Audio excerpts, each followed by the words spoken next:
So in this goal, we're going to be looking at how to calculate delta H given a table of enthalpies of formation. So let me just take you through a little scenario and then we'll apply it to chemistry. So let's say I give you $100 to invest into the stock market. So you go ahead and invest it into your favorite stock, and after a week you go and see what the value of that stock is, and it is not just $100 anymore, it is $150 in worth. Well, what is the change in value, that delta value? Well, you're going to take the final minus the initial.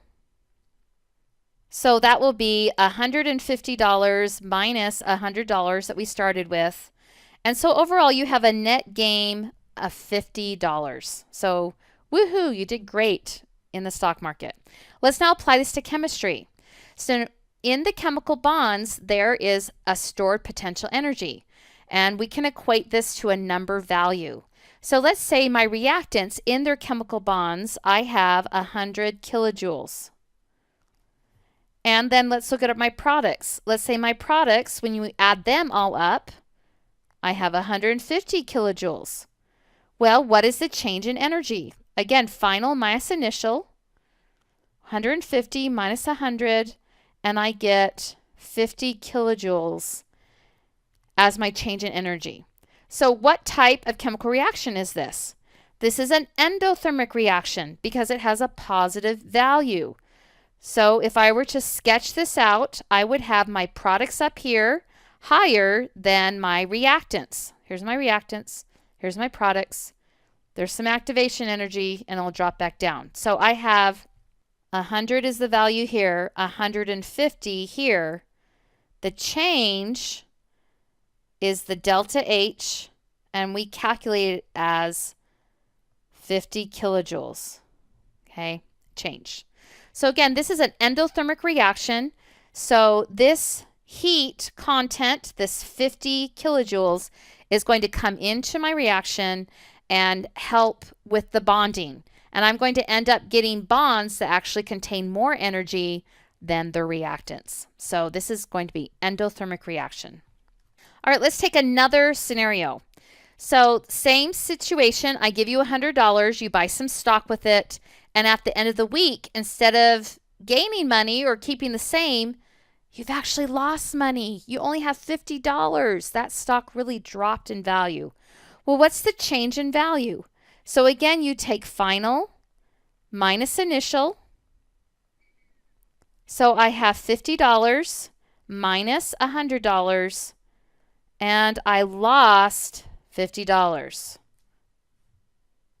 We can apply the same principle to chemistry. So in the bonds is a certain quantity of energy. So for my reactants, let's say it's 100 kilojoules. My products end up being 50 kilojoules. What is my net amount of energy, or my change in energy? I would take 50 kilojoules, subtract 100 kilojoules, and I'm going to get negative 50 kilojoules. This is an exothermic reaction. We can sketch this out. I have my reactants at a high amount of energy, my products at a low amount of energy. There's a little bit of activation energy here.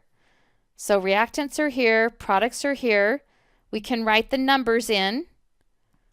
So this is at 50, this is at 100 kilojoules.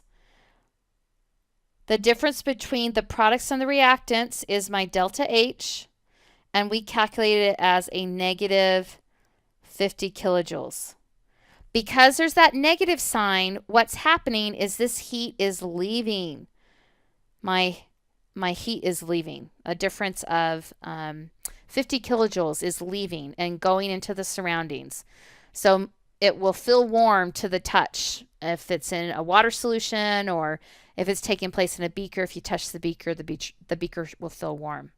So again, exothermic has a negative value because my product is a lower amount of energy than my reactant. So we can calculate the Q in the lab. And this is using Q equals MC delta T. But for this goal, I want you to calculate it by looking up what is called an enthalpy of formation. So usually it'll have a little H with an F. So this is an enthalpy of formation. It just means that we're making compounds from the elements. So we just assume that the elements they are not made, they're just there. But we can take those elements and combine them to form compounds.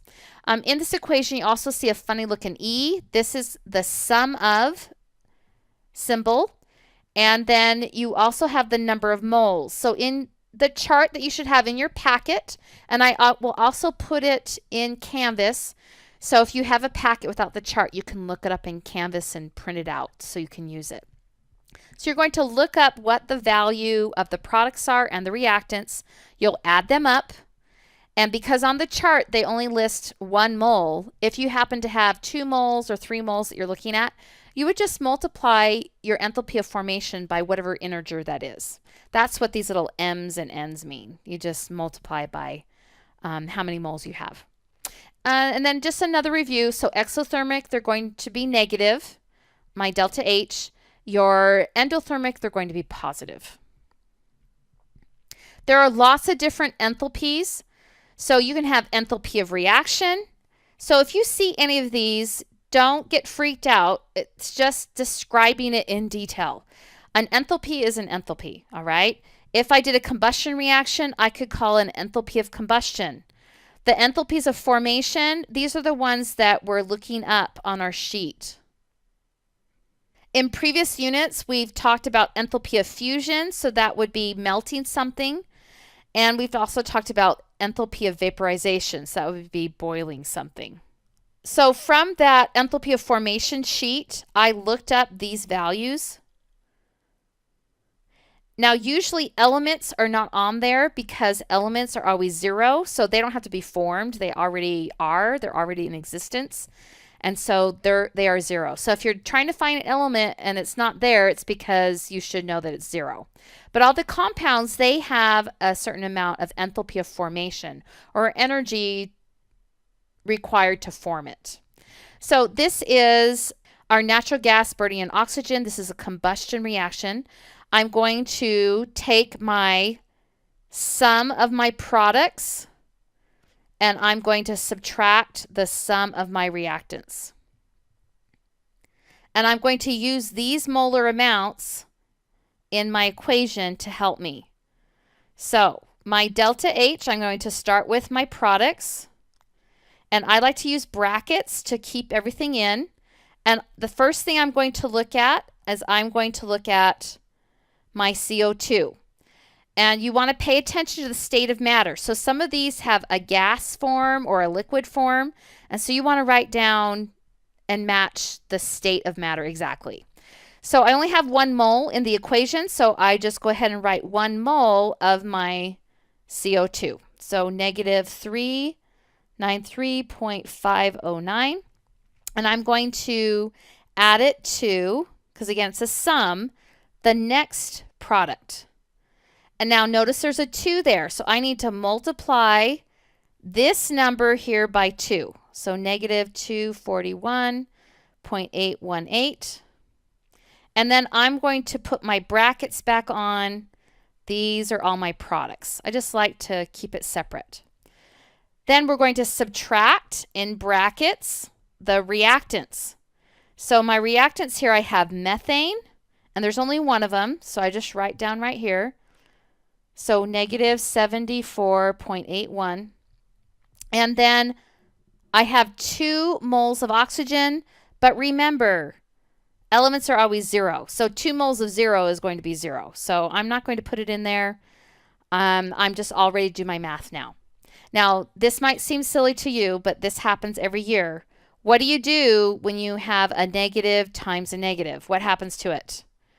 Well, it becomes a positive. So this is a positive 74.81. Multiplying this out, we get a negative 483.636. And I'm just going to bring this down. Now, what do you do when you have a negative and you add it to a negative? Well, you're going to add them, but they're still going to be negative. So I have a negative 877.143. And I'm going to add it to my 74.81. Is my answer going to be positive or negative? It's going to be negative. Negative 802.34. And if you look on your chart, it will tell you the units, and the units are kilojoules per mole. So go ahead and stop the video. The video is done. Go and do a packet problem, and it's done all the same way. Remember, do the products first. So products are first, then the reactants, and then you'll subtract and I'll add them up. And please pay attention to the positive and negative sign. If you end up doing reactants minus the products, you're going to get the wrong sign and you'll get the problem wrong. This is an exothermic reaction, so it's important that the answer have a negative sign.